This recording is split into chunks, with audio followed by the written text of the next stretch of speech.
Bienvenidos a Historiar. Este podcast fue creado y producido por la ASAI, Asociación Argentina de Investigadores de Historia. Un podcast sobre historia argentina, latinoamericana y mundial. Acompáñanos en este recorrido por el pasado para pensarnos en el presente.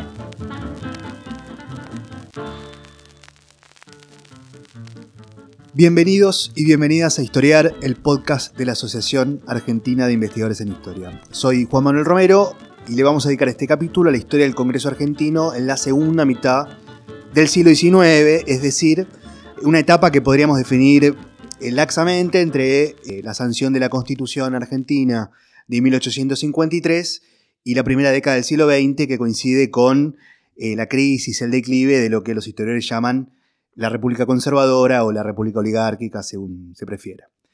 Bueno, sabemos que el Congreso es una de las instituciones fundamentales del diseño institucional de nuestra República Argentina, de la República Democrática, y aunque desde el comienzo de nuestra historia existieron diferentes cuerpos colegiados que funcionaron como espacios de deliberación y de gobierno, me refiero a las juntas, los consejos, las asambleas, diferentes legislaturas y congresos, digamos, del primer tramo del siglo XIX, es con la sanción de la Constitución del 53 que el modelo institucional que esa Constitución toma de los Estados Unidos, bueno, termina por ser consagrado.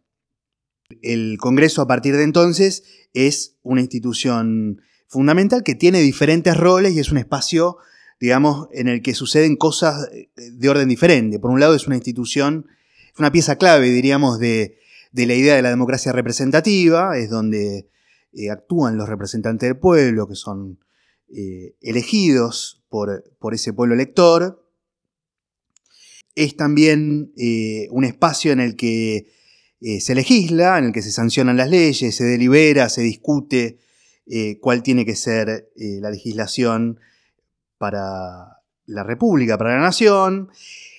Funciona como contrapeso del Poder Ejecutivo en algunas apreciaciones de ese diseño, y esto ha ocurrido no sin tensión o no sin conflicto a lo largo de nuestra historia, tanto del siglo XIX como, por supuesto, del siglo XX, y es finalmente un ámbito de vinculación y de sociabilidad para las dirigencias, para las élites provinciales y, naturalmente, las que se convierten allí en nacionales. Bien, todo esto entonces está así en discusión y para abordarlo tenemos en este episodio la presencia de dos especialistas, dos historiadores que son expertos en la historia política argentina del siglo XIX. La primera de ellas es Laura Cucchi, que es licenciada y doctora en Historia por la Universidad de Buenos Aires, es docente también en esta universidad y es investigadora del CONICET, es actualmente becaria en Alemania con una beca Gerda Henkel y es autora de un libro dedicado a algunas de estas cuestiones en Córdoba que se llama Antagonismo, Legitimidad y Poder Político en Córdoba, 1877-1880. Y estamos también con Martín Castro, que es otro historiador, doctor en Historia por la Universidad de Oxford, es profesor en la Universidad Nacional de 3 de Febrero, investigador también del CONICET, y es autor, entre muchas de sus publicaciones, del libro El ocaso de la República Oligárquica, Poder, Política y Reforma Electoral 1898-1912. Bienvenidos, hola, gracias por participar en este episodio, ¿cómo están? Hola Juan, muchas gracias por la invitación. Hola Juan, ¿qué tal? Gracias por la invitación. Gracias a ustedes. Bien, entonces les propongo comenzar la conversación a partir de algunas de estas ideas que yo arrojé sobre la mesa. Y lo primero que les quiero pedir es una apreciación general sobre, digamos, el lugar del Congreso en la historia política argentina del siglo XIX. Bueno, me parece que en la presentación vos lo resumiste muy bien, que en esta etapa el Congreso tiene un lugar institucional muy importante y un lugar político que es importante. Obviamente, en este largo periodo que vos mencionaste, desde la sanción de la Constitución de 1853 hasta 1912, hay momentos de mayor y de menor protagonismo del Congreso, pero más allá de esos diferentes momentos, en general, toda la vida política nacional, digamos, en construcción, que se está volviendo nacional, sucede en o alrededor del Congreso, o por lo menos tiene eco dentro del Congreso, con lo cual es ineludible el lugar que el Congreso tiene en estos años, por más que, como seguramente vamos a charlar después, no es tanto todavía lo que sabemos sobre lo que efectivamente pasaba dentro del Congreso, en muchos aspectos. Pero bueno, como vos dijiste, desde la sanción de la Constitución de 1853, es uno de los 3 poderes del Estado, es el poder legislativo que está puesto ahí por la Constitución, no solo para controlar a los otros poderes, como vos también dijiste, sino para poner en marcha el programa constitucional, que era un programa, un plan de país, digamos, un proyecto de país económico, social, político, que estaba detallado en esa carta, pero que al mismo tiempo, bueno, había que poner en marcha, había que transformar todo ese proyecto en instituciones concretas, y en las primeras décadas que vos mencionaste, de las llamadas de organización nacional, digamos, parte de la labor del Congreso es legislar sobre todo eso, sobre todo lo que hay por hacer, desde los códigos jurídicos más fundamentales hasta la creación de escuelas o la definición de la relación entre nación, provincias, presupuesto, todas esas cuestiones.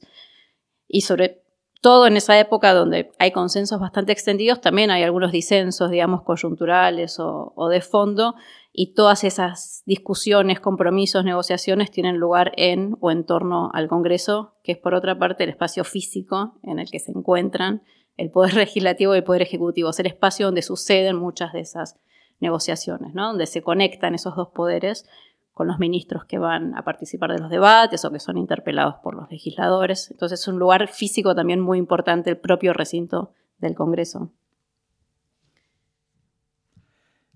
Sí, bueno, retomando algunos de los temas que vos presentaste muy bien, Juan.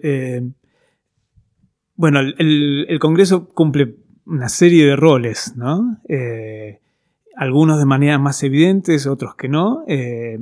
También esos roles los cumple a partir o a través de las distintas décadas. Ahí es importante también puntualizar, como Laura acaba de señalar, la importancia de la periodización, ¿no? Es decir, no es lo mismo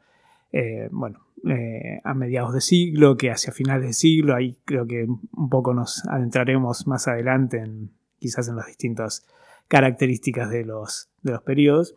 Pero siempre ahí hay algunas características o, digamos, notas fundamentales que en los distintos tipos de asambleas legislativas y en el Congreso en la segunda mitad del siglo XIX se presentan, ¿no? Y es esta capacidad del Congreso como asamblea de ser, varias cosas a la vez, ¿no? Por una parte, Laura mencionó también la cuestión de la legislación, ¿no? Evidentemente es una de las funciones claves del Congreso, pero también la de deliberar, ¿no? Es una institución, una de sus notas centrales es justamente la de, discutir ideas, deliberar, negociar, llegar a acuerdos. Por supuesto, allí hay un tema a considerar, que es la conformación de las coaliciones parlamentarias que terminan brindando apoyo y sancionando las leyes cuando esto tiene lugar, ¿no? Y todo esto creo que nos ayuda un poco a entender y a quizás podamos aquí ingresar un tema que es el de, algo ya, ingresamos una cierta advertencia sobre la importancia y la relevancia del Congreso, y eso nos lleva también quizás en algún momento a rediscutir la cuestión del presidencialismo, ¿no? Como nota central, ¿no? Durante mucho tiempo en la historia como disciplina, pero también en un sentido mucho más amplio, el siglo XIX, el comienzo del siglo XX, pero también la historia del siglo XX en general estuvo asociada a las grandes personalidades, y en ese sentido el Congreso, que es una institución colectiva, se ajustaba de manera mucho menos estricta a ese modelo.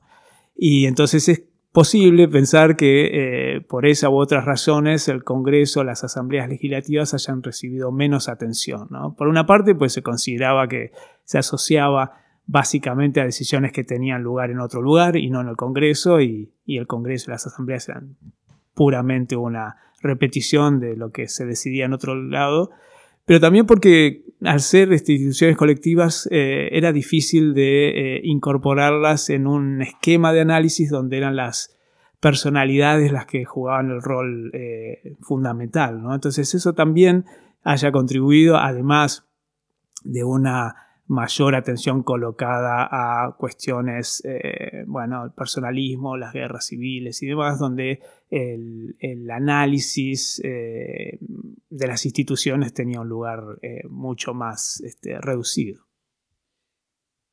Sí, para agregar solo una cosa a lo que estaba diciendo Martín, que también, como él decía, que es un espacio también donde no solo se crean coaliciones y partidos, sino que encarna en la práctica otro de los principios fundamentales de la Constitución, que es el federalismo. Es el lugar donde se reúnen todas las dirigencias de las provincias, donde las provincias tienen una cámara que es el Senado, donde están representados sus intereses, donde están representados de forma igualitaria.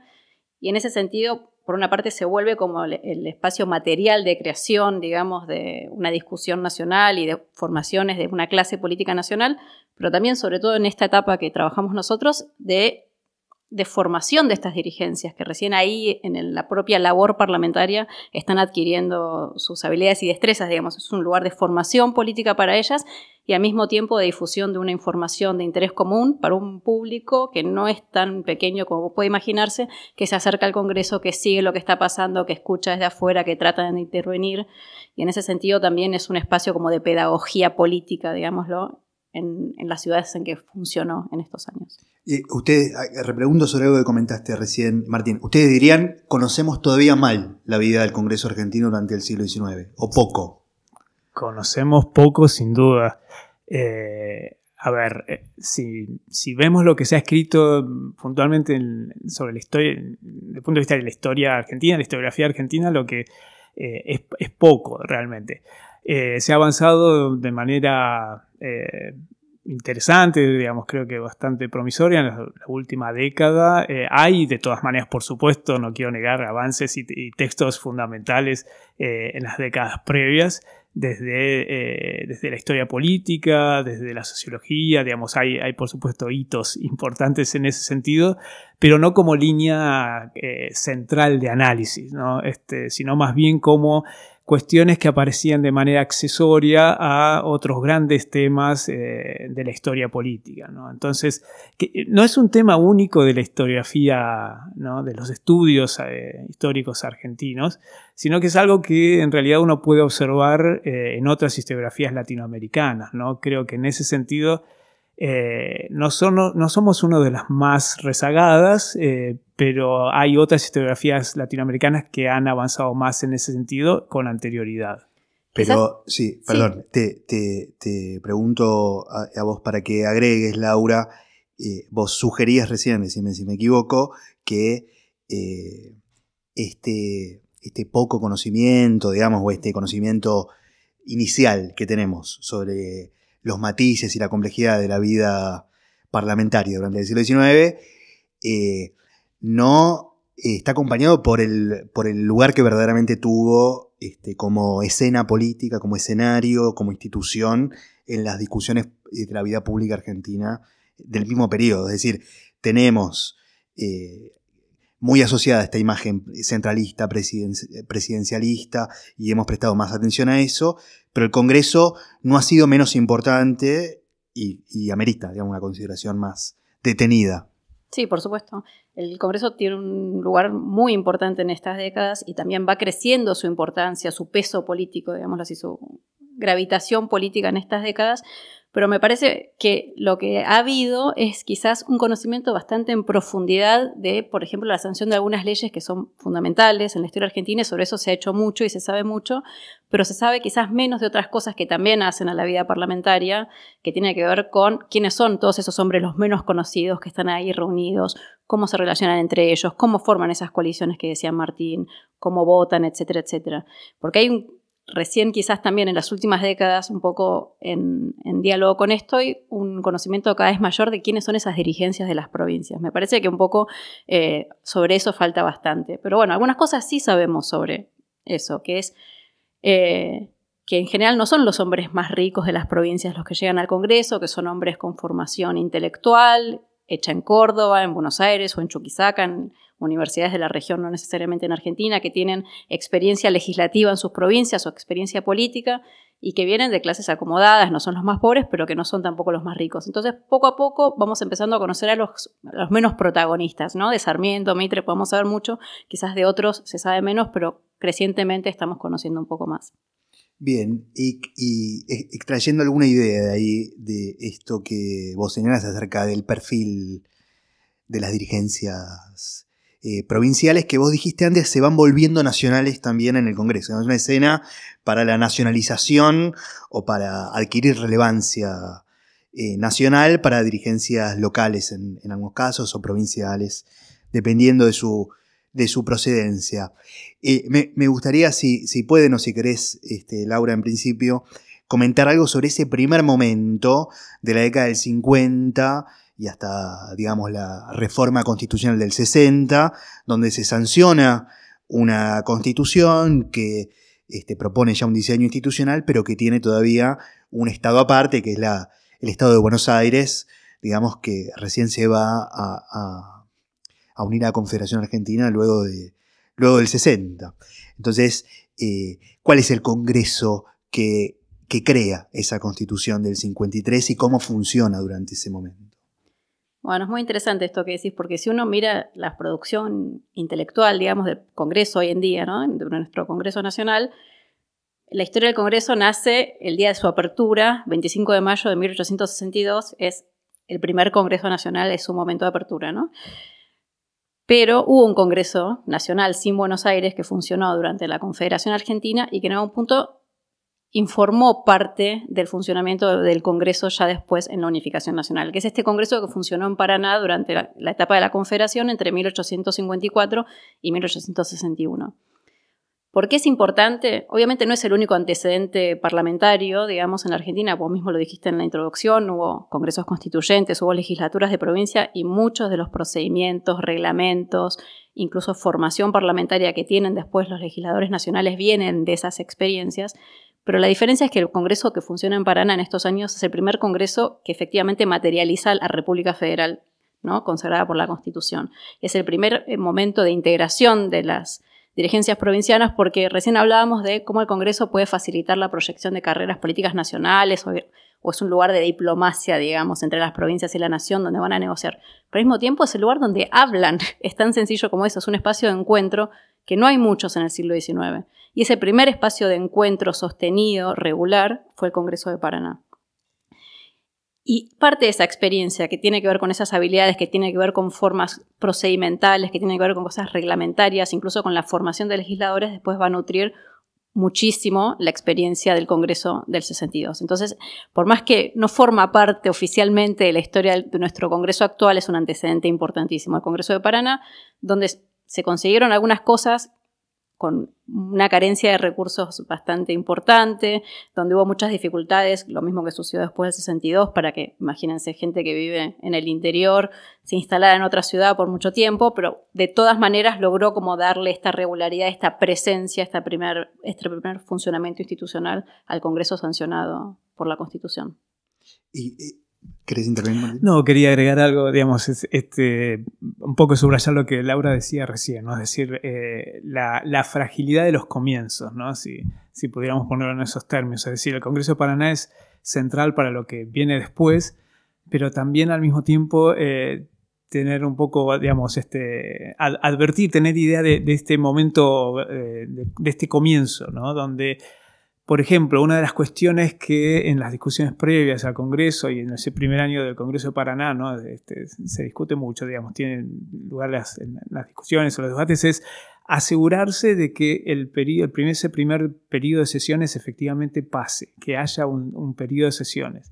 Esto puede parecernos algo sin mayor importancia, algo nimio, pero sin embargo era central porque evidentemente era un comienzo donde se trataba de instaurar instituciones y que funcionaran, ¿no? Y en ese sentido, bueno, tratar de encontrar incentivos para que los legisladores efectivamente llegaran a Paraná, lo cual no era un dato menor, los viajes no eran sencillos, y que se cumpliera con ese periodo parlamentario, ¿no? Que sesionaran y que las sesiones efectivamente ocurrieran, fue también clave, ¿no?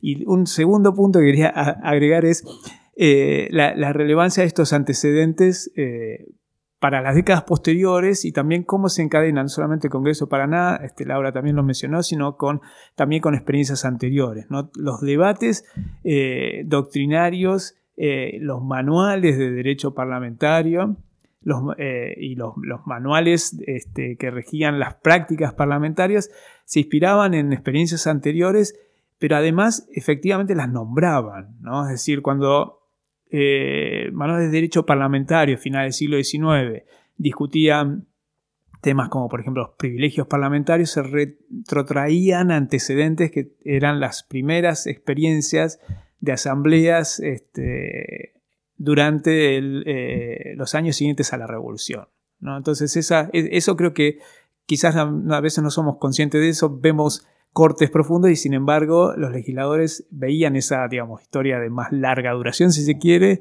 en esos aspectos. Sí, es decir, tenían sensibilidad a ciertas continuidades que los vinculaban también con esas otras experiencias previas a esta formalización de la que estamos hablando, digamos, posterior a la sanción de la Constitución. No solo sensibilidad, porque algo que estudió mucho Ana Laura Lanteri, y lo mismo que el Congreso de la Confederación, es que simplemente para poder orientarse tomaban reglamentos, que era el reglamento de la Constituyente de 1853, que a la vez era el reglamento de la Legislatura de Buenos Aires. Era como pisar sobre seguro en una época en que la mayoría de los legisladores, dichos por ellos mismos, a duras penas podían interpretar la Constitución. Obviamente era una exageración, ¿no? Había de todo, pero bueno, como que era un elemento seguro para avanzar en la labor parlamentaria sobre la que había muy pocas pistas, digámoslo así.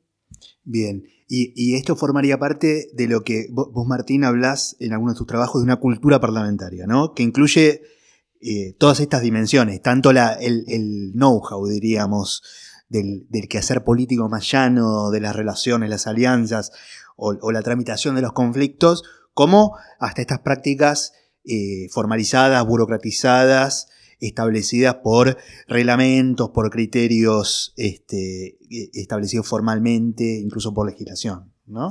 Sí, así es. Sí, efectivamente, digamos, existían una serie de reglamentos para las cámaras. Estas regían la vida interna de las cámaras, la manera de sesionar, qué comisiones se establecían. Una serie también, si se quiere, de rituales. Por ejemplo, los reglamentos eran también muy sensibles a una cuestión de cuidado republicano, si se quiere, en el sentido de los reglamentos de comienzo de siglo, al menos mencionan, bueno, que los miembros del Congreso, los representantes, diputados o senadores, no debían ser llamados honorables, que honorables era la Cámara, pero no los miembros del Congreso, ¿no?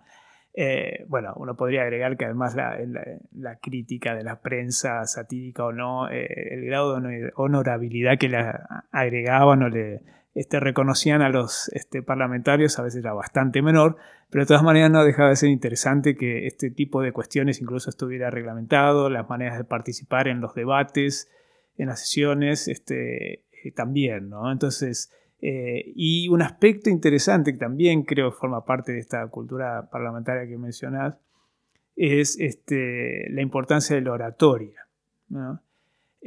Por supuesto, no en todos los casos, perfiles de parlamentarios había muchos, como los hay hoy, es decir, existen quienes pueden hablar en público, quienes no, existen quienes son hábiles en la negociación fuera de los tiempos de sesión. Y esto también era las características, o había diversos parlamentarios con distintas características. Pero de todas maneras la oratoria era importante, ¿no? Y eso creo que también nos lleva a otro tema, nos podría llevar a otro tema que es, bueno, cómo se definían, si se definían los debates parlamentarios, ¿no?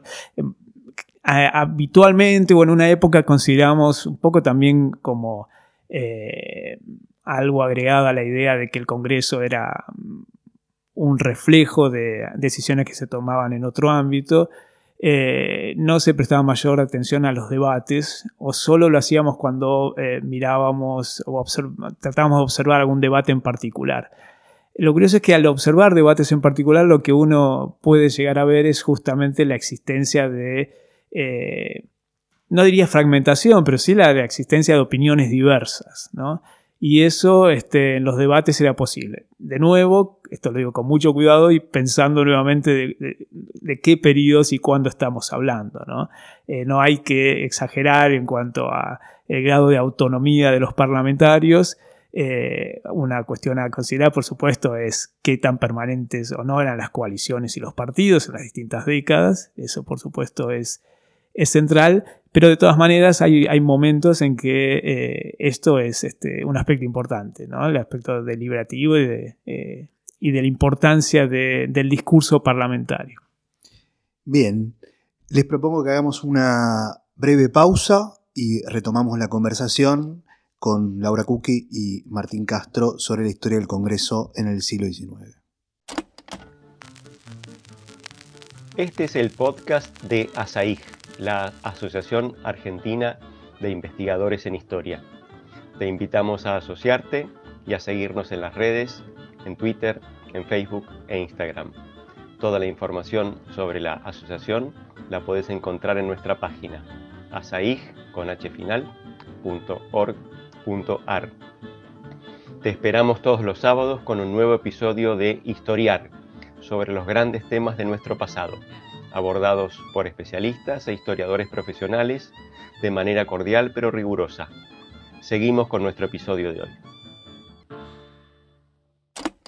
Bien, retomamos entonces el episodio sobre la historia del Congreso argentino en el siglo XIX y vamos a avanzar sobre algunas discusiones más situadas ya en distintos periodos. Martín recién hacía alguna referencia respecto de la importancia que tiene ser sensible a los distintos contextos, a los distintos periodos y al rol singular que tuvo el Congreso en cada uno de esos momentos y en relación sobre todo a coyunturas políticas diferentes, alianzas distintas, contextos que fueron cambiando. Entonces, quería preguntarte en principio, Laura, vos has trabajado sobre las relaciones entre el Ejecutivo y el Congreso en las décadas del 60 y el 70, durante las presidencias de Mitre, Sarmiento y Avellaneda.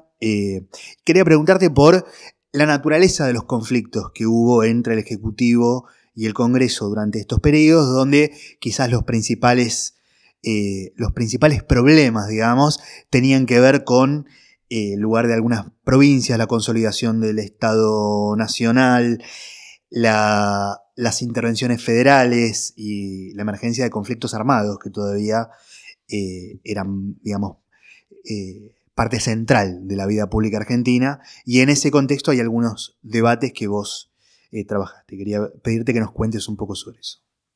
Bueno, sí, tal cual. En esas primeras décadas, 1860, 1870, básicamente son las décadas de construcción, digamos, del Estado, son épocas de mucha convulsión política, es una etapa en que no solo estas instituciones se están creando y está un poco todo por definir, incluso las relaciones entre los poderes, sino que también Argentina está envuelta en una guerra externa, en la guerra de la Triple Alianza entre Brasil, Uruguay y Argentina contra el Paraguay. Es una época de muchas rebeliones en las provincias, de insurrecciones contra el gobierno nacional o de conflictos incluso civiles, digamos, entre provincias. Entonces es una etapa muy convulsionada. Y uno de los temas que más complica, que más embarra, digamos, no es el único, hay otros, pero uno de los temas que más embarra la relación entre el Ejecutivo y el Congreso es el tema de hasta dónde llega el poder del presidente o el poder del Ejecutivo para lidiar con la conflictividad política. Hasta qué punto puede el presidente o el poder ejecutivo en su conjunto intervenir en una provincia, reorganizar sus poderes públicos o decretar el estado de sitio y suspender las garantías individuales. Este va a ser un tema muy delicado, digamos, en las relaciones entre los dos poderes.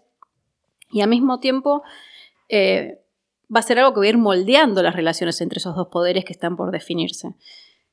Eso, bueno, en general no hay mucha diferencia, digamos, en el uso que hizo cada presidente. Vos me decías recién Mitre, Sarmiento, Avellaneda. No hay tanta diferencia en la intensidad, digamos, del uso que hace de estos instrumentos de emergencia, pero sí de los debates que esto genera, ¿no? Por más que sí hay momentos de más uso y menos uso. ¿Te referís a la intervención federal?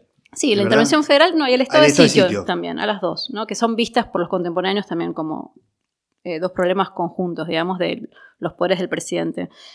Y básicamente lo que podemos ver como si hacemos una mirada de largo plazo, es que en la presidencia de Mitre hay mayor cuidado, digamos, respecto de no pisarle los talones, digamos, a las dirigencias provinciales, por llamarlo de alguna manera.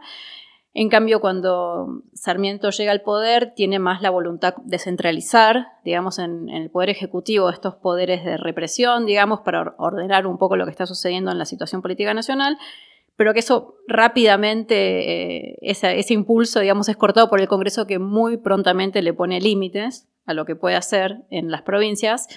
Y después en Avellaneda, de vuelta, hay como una especie de relación más cooperativa. Entonces, lo que se ve en el largo plazo, digamos, mirado en su conjunto esta etapa de organización nacional, es que con tires y aflojes se va delineando una relación de cooperación entre los poderes y también de relativo equilibrio, y que nace en algún punto, que nada es en el vacío, de un empate político, digamos, también de las fuerzas que en esas décadas dominan la política nacional. Yo te quería preguntar en este sentido, si a vos te parece que digamos, distinto ímpetu que tienen estas distintas figuras, estos presidentes, respecto a estos instrumentos, digamos, que suscitan discusiones, tienen que ver con su visión, digamos, con características personales, singulares, su visión del rol de la presidencia o de la vida política nacional, o con el cambio de los equilibrios políticos con los que ellos llegan al poder y que aparecen también en el Congreso. No,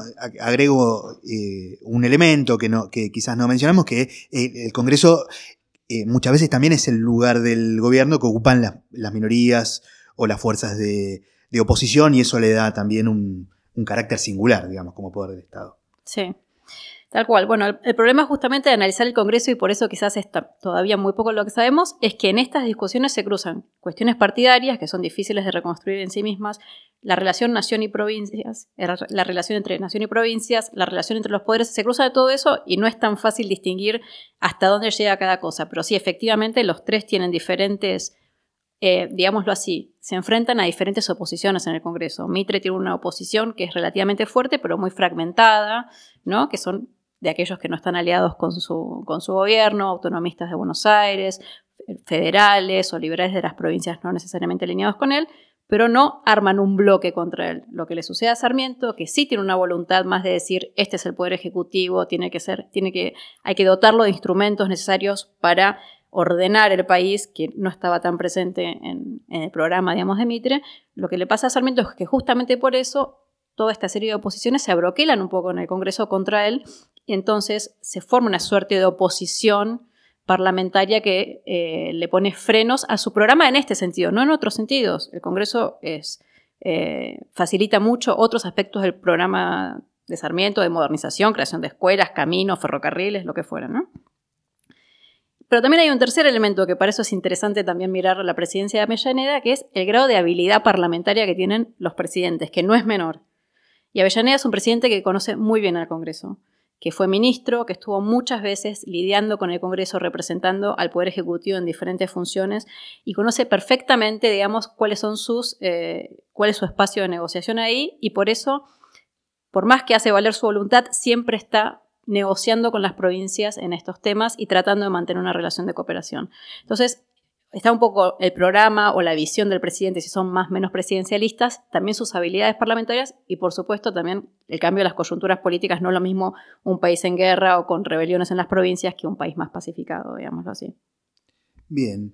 Y vos dirías, para pensar estos problemas que ahora señaló, que involucran la relación entre los poderes, la relación entre los bloques partidarios o las fuerzas políticas que se expresan o que están representadas ahí tanto en la presidencia como en las cámaras del Congreso, y la relación, incorporaste el tema del federalismo, ¿no? La relación entre el poder federal, digamos, y las provincias, que aparecen anudados ahí en todos estos conflictos.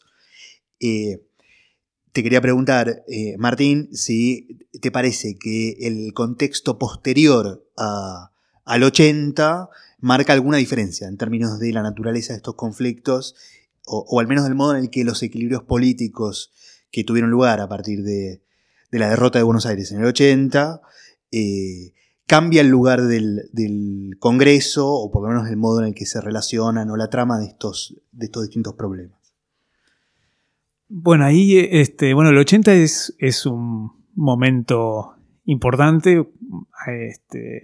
La derrota de las fuerzas de Buenos Aires derrota de la Revolución de 1880, como lo describe Hilda Sábato, ¿no?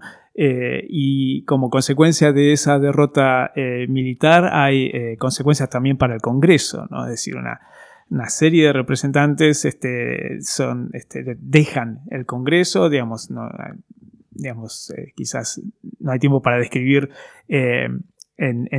con excesivo detalle, pero Contanos en todo caso la cuestión del traslado del Congreso ¿A dónde se trasladan? Bueno, a Belgrano, no lejos de aquí, donde estamos reunidos ahora. Era todavía un pueblo lindero a la ciudad. Que era todavía un pueblo no unido al resto del ejido urbano, exactamente. Y ese traslado se da en un momento particularmente conflictivo. Podemos recordar, las sesiones del Congreso previo, digamos, el edificio antiguo del Congreso donde sesionaban quedaba a pasos de la Casa Rosada, ¿no? De la Casa de Gobierno, que es la actual sede de la Academia Nacional de Historia.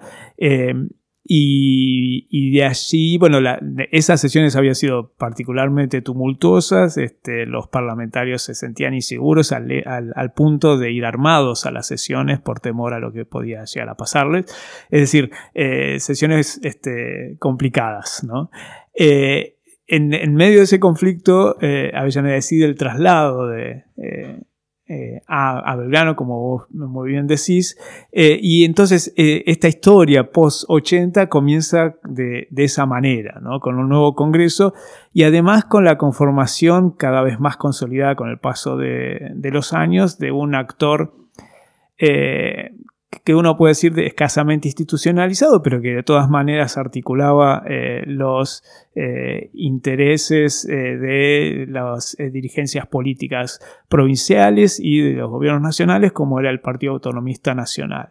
Entonces la aparición de este nuevo actor político, digamos, más consolidado en estos años, le da una impronta que un poco diferencia con respecto a los años previos, a la década previa, ¿no? Sin exagerar, ¿no? Sabemos a partir de los estudios de Pablo Alonso que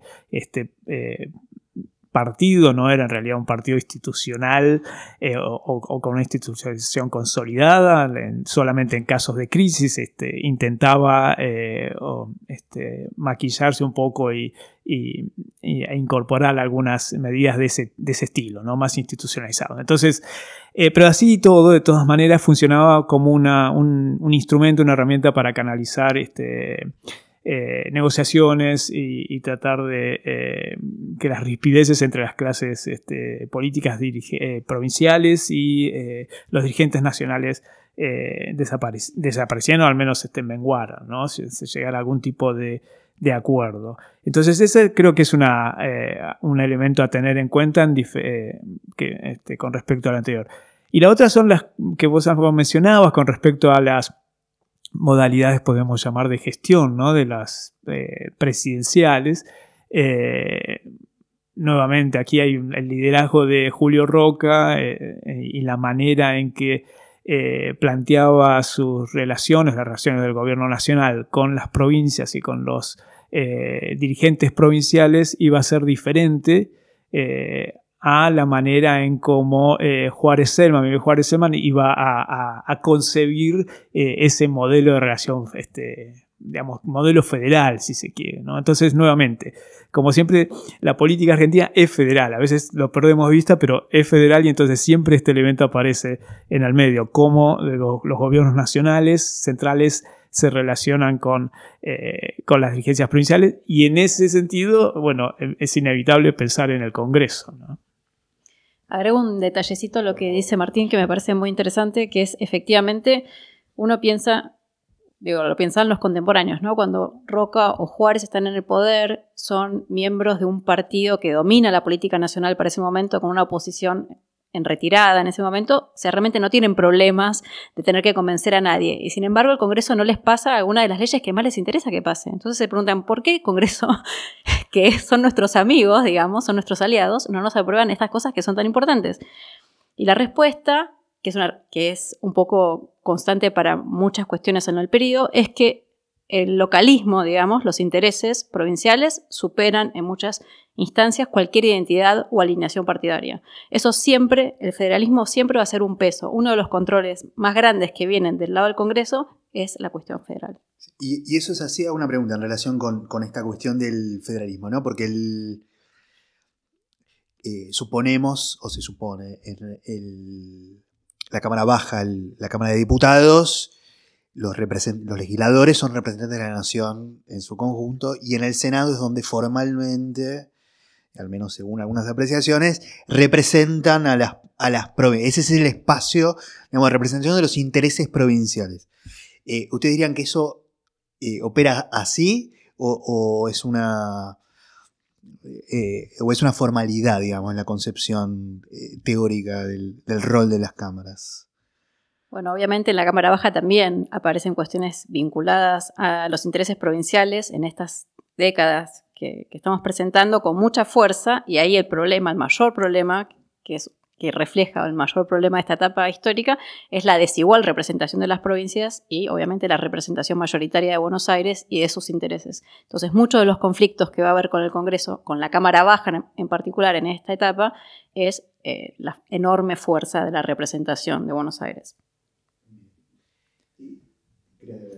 Sí, no, algo más con respecto a las diferencias nos quedamos hablando un poco sobre la década del 80, por supuesto la década del 90 también ahí podemos ver algunos cambios también al respecto, ¿no? Es decir, veíamos en referencia a cómo Roca o Juárez Celman se vinculaban con estas dirigencias provinciales, la importancia de la impronta del federalismo en las prácticas y los intereses localistas que recién Laura mencionaba. También quizás podemos detenernos un segundo en ver también el impacto de las crisis, ¿no? Los momentos de crisis son momentos que, de manera poco sorpresiva, desconfiguran todo, ¿no? Entonces, el año 90, la crisis de 1890 y la revolución del Parque, pero ya en realidad es un proceso que había comenzado antes, tiene su impacto también en las configuraciones internas dentro del Congreso, ¿no? Un momento de crisis viene acompañado justamente de esto, y entonces un parlamento que supuestamente se había comportado en algunos de los relatos de los contemporáneos de manera bastante sólida detrás de Juárez y el modelo juarista, empieza a fragmentarse. Entonces, nuevamente allí la importancia de tratar de ir viendo y de tener en cuenta esos momentos, ¿no? Y el Congreso, tiene sus particularidades en cómo se posiciona o intenta limitar, decíamos anteriormente, lo que a comienzo del siglo XX iba a llamarse la avanzada presidencial, ¿no? Es decir, esta cuestión de cómo el Congreso busca limitar el poder presidencial en determinadas áreas, ¿no? Entonces eso creo que es bastante claro, sobre todo cuando luego del cambio de siglo el Partido Autonomista Nacional empieza a experimentar problemas más graves en cuanto a su consolidación.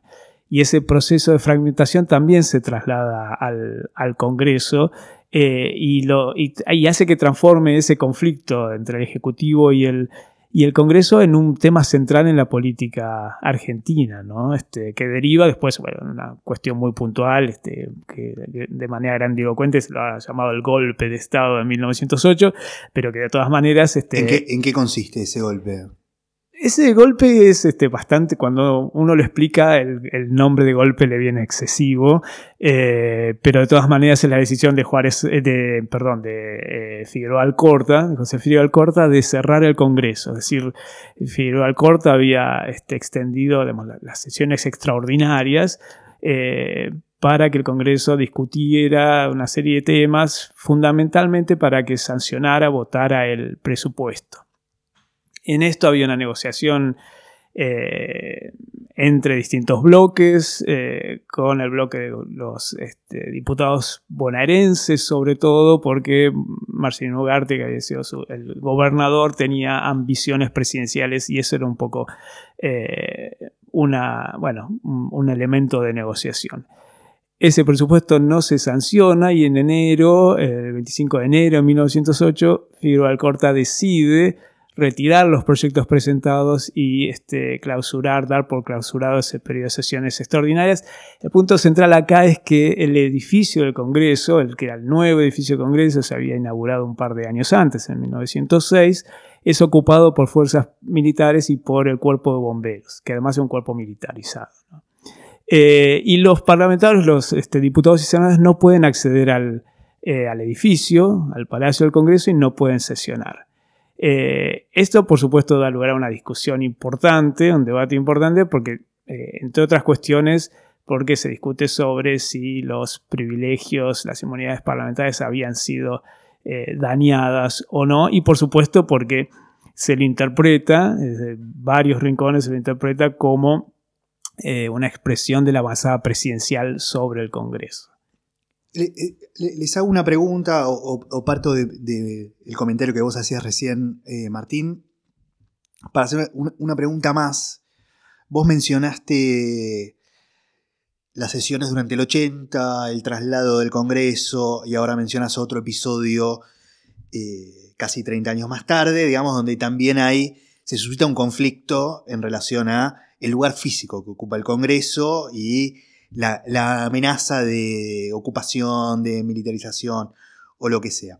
Y ahí en esos conflictos aparece, por un lado, vos decías al final, la cuestión de la avanzada presidencial, hay una acción de un presidente, pero en el primero aparecía eso que en la época se llama la opinión pública, ¿no? Decía, aparece la sociedad, también el vínculo entre los representantes y la sociedad a la que están representando y una tensión adicional.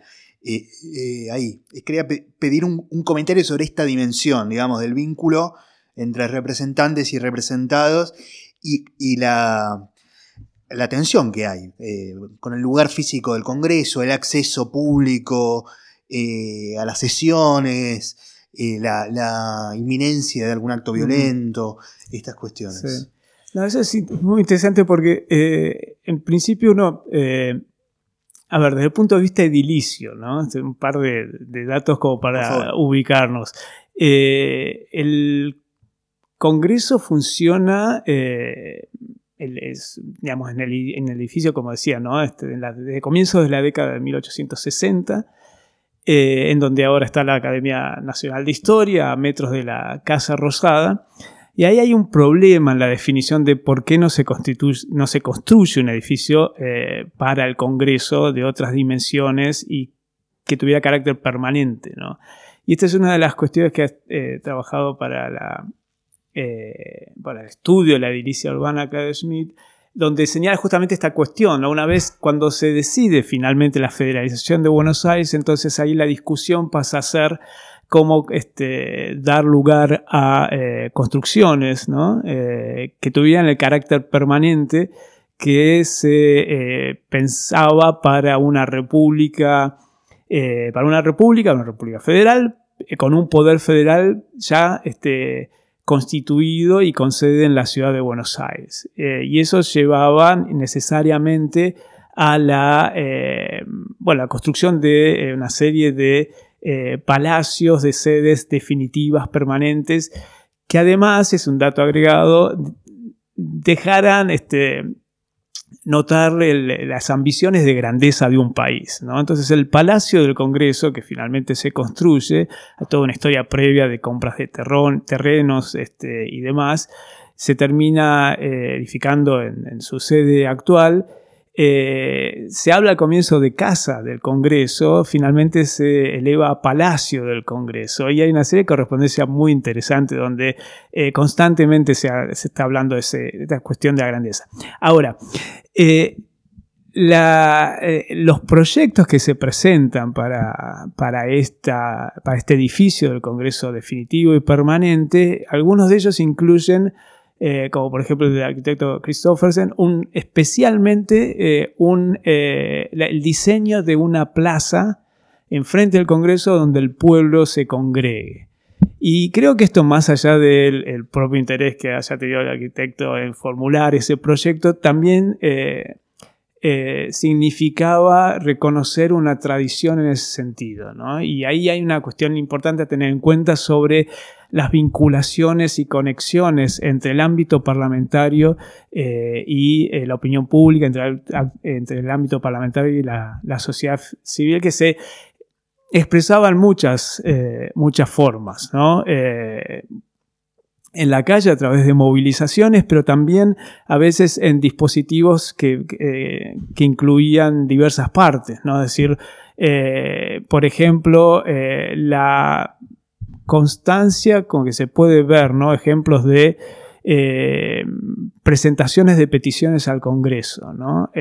Algunas con carácter individual, pero muchas con carácter colectivo. Y desde sectores muy diversos, muy variados, desde mediados del siglo XIX y a comienzos de siglo, actores muy diversos,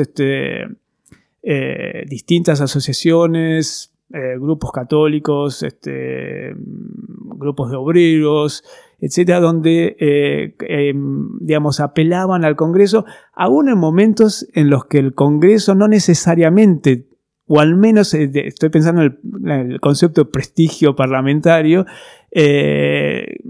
una cuestión que podemos también, si queremos traerla a tiempos actuales, ¿no? Cómo discutir la existencia o no del prestigio, si esta gente prestigiosa que vale realmente la pena. Pero independientemente de eso, era un lugar al cual distintos colectivos e individuos apelaban, ¿no? E incluso, creo que esto también es interesante señalarlo, grupos que no caían en, no participaban de elecciones porque no podían hacerlo. Entonces, asociaciones de inmigrantes y de mujeres también apelaban al Congreso. Entonces, eso generaba una discusión interesante sobre la cuestión de la participación política y la representación. Bueno, sí, agrego yo también algunas cosas a lo que dijo Martín para el periodo previo, pero bueno, el problema es el mismo, ¿no? Que el Congreso funciona en Buenos Aires. Y eso es un problema desde el principio, porque en los primeros años en que se organiza el Congreso, primero funciona efectivamente en la legislatura de Buenos Aires, lo cual trae más presiones.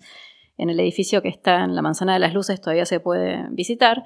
Y luego cuando se construye el edificio del Congreso, ese edificio temporario, como mencionó Martín, que se inaugura en 1864, lo que llamamos el Viejo Congreso, ahí las divisiones entre el adentro y afuera no eran tan claras. Había lugar para el público adentro, en las galerías, había espacios para la prensa, había espacios para el público, pero al mismo tiempo el adentro y el afuera estaba separado por una reja de hierro y un biombo que hacía que se escuchara todo. Y entonces, había circulación no solo de la información de lo que pasaba, sino también presión de un público que muchas veces se congregaba alrededor del Congreso. Y que obviamente ese público fue creciente, fue cambiando en estas décadas, digamos, ya llegando al fin de siglo, a un público muy numeroso. Es algo que ha estudiado mucho Inés Roskin, también la conexión entre la prensa y las movilizaciones en frente al Congreso con lo que sucede en el recinto. Pero, a pesar de todas estas cuestiones, no se producen tantos hechos de violencia. Hay presión sobre los legisladores, de hecho es algo que se usa, es como una especie de herramienta política, ¿no? Como sabemos, ir a presionar a los legisladores o movilizar al público de Buenos Aires contra los legisladores, pero hay menos episodios de violencia que en otros escenarios como Estados Unidos, por ejemplo. Hay algunos muy conocidos, como cuando le tiran una roca a roca, ¿no? Antes de la apertura de sesiones del 86. Y después hay algunos otros episodios, pero que en general tienen que ver con la presión contra los legisladores que vienen a jugar de visitante, ¿no? Contra los legisladores provinciales, que como decía Martín, son atacados y tienen miedo, y cada vez tienen más miedo porque los buscan quizás a la salida del Congreso o porque los abuchean o lo que fuera ese día, y que eso tiene como un momento de mucha tensión también en el periodo, digamos, más temprano, en el contexto que mencionaba Martín del 80, cuando se produce la rebelión de Buenos Aires contra el gobierno nacional, cuando se está cocinando. La fuerza militar de la provincia de Buenos Aires efectivamente ocupa militarmente el Congreso. Y ese es como el momento de mayor tensión o de mayor violencia. Pero eso simplemente es como muestra en un punto muy alto una tensión que recorre todo el periodo, que es estar en un lugar donde incluso hasta el 80 las fuerzas nacionales, digamos, el gobierno nacional vive de prestado de la provincia de Buenos Aires. El lugar físico del Congreso es un elemento que no se puede dejar de mirar para pensar un poco los equilibrios políticos y cómo funciona esta institución dentro de este diseño institucional. Tiene también la cuestión que señalaba Edilicia del viejo Congreso, tiene una cuestión agregada mucho menos, que no ponía en riesgo la vida de los legisladores, pero que sin embargo les causaba incomodidades, como es que, digamos, reja de por medio la posibilidad de estar expuesto a pedidos constantes de, la gente, digamos, era muy, muy evidente, ¿no? Es decir, y sobre esto hay cantidad de testimonios, ¿no? Donde, hay un libro muy, muy interesante que junta una serie de crónicas parlamentarias donde justamente se habla sobre y se describe la figura de lo que se llama el peticionante, ¿no? Pero en este caso no un peticionante con intereses colectivos o que busque, sino el peticionante que busca que determinada pensión, ¿no?, sea sancionada, ¿no? Casos individuales. Casos individuales de gente que está y en esto, el texto, que tiene una carga de misoginia también importante, habla de las mujeres como particularmente presentes en esa actividad, ¿no? Es decir, como las mujeres no participan de la actividad parlamentaria, lo cual es discutible. Hay varios ejemplos en que esto sí sucede, pero sí en este relato de un periodista, ¿no?, que reúne esas crónicas parlamentarias en un libro, habla de las mujeres como las peticionantes por excelencia, ¿no?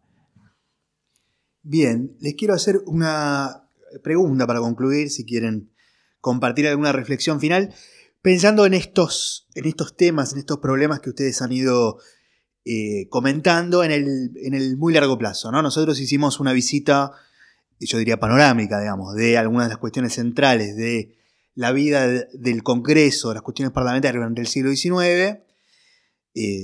Quedará pendiente una reflexión sobre el largo siglo XX o el corto siglo XX, dependerá de quién la haga.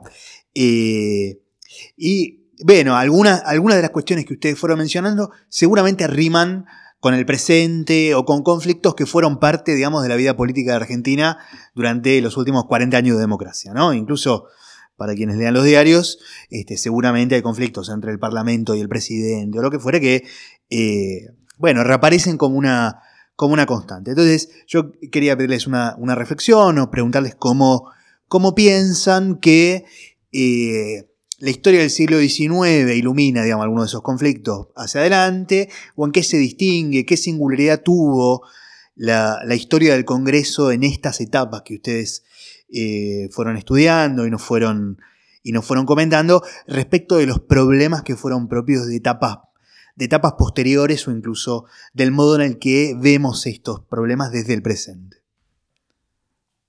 Bueno, yo creo que sí, como vos decís, por nuestro interés actual en el lugar del Congreso, en los conflictos con el presidente, pero bueno, ¿no?, en el ciclo actual de la democracia, ¿no?, la centralidad que se le dio en el marco de la reforma constitucional, etcétera, pensar el problema del presidencialismo en la Argentina y en pensar una larga historia del presidencialismo, en realidad al revés voy con la pregunta, ¿no? Lo que llevó es a leer el siglo XIX como los orígenes, ¿no?, buscar los culpables. Y en esos culpables se empezó a pensar como mojones, ¿no?, que nos fueron llevando desde el origen mismo de nuestra vida nacional hacia el lugar donde, ¿no?, esta gente se reconocía que estaba desfigurado, digamos, el sistema institucional a fines del siglo XX. Y entonces, en general se ha pensado, bueno, ¿cómo rastrear esta historia del Congreso? Mirar lo que dijo Alberdi que tenía que hacer el Congreso, cómo Sarmiento trató de llevarlo a la práctica, cómo Roca finalmente logró hacerlo una vez vencía las resistencias, y luego, bueno, otros hombres, grandes hombres, Irigoyen, Perón, lo que fuera, ¿no? Pero en realidad cuando uno estudia la historia parlamentaria, lo que haya dicho Alberdi o lo que haya diseñado o lo que haya aspirado a hacer este conjunto de hombres no necesariamente se explica cómo efectivamente funciona el Congreso. Y en ese sentido son pistas que nos hacen como ir por lados medio equivocados, digamos, a la hora de la investigación, Y cuando empezás a mirar desde el Congreso, tratar de mirar la misma vida política nacional o la relación con el presidente, pero mirándola desde el Congreso, lo que ves es que el Congreso tiene un peso político mucho mayor en el siglo XIX de lo que podría esperarse en esta larga historia del presidencialismo argentino. Se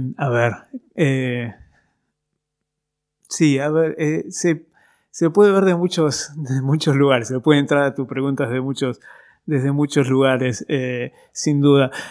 Por una parte, desde el presente más inmediato, pensando cómo los debates legislativos de este año, ¿no? 2024, de alguna manera hicieron que en mayor o menor medida un público muy amplio nos diéramos cuenta de la relevancia de las prácticas legislativas, ¿no? Una cuestión que quizás no se le había prestado mayor atención o solamente en momentos de debate más álgidos y donde era como muy evidente todo en años recientes.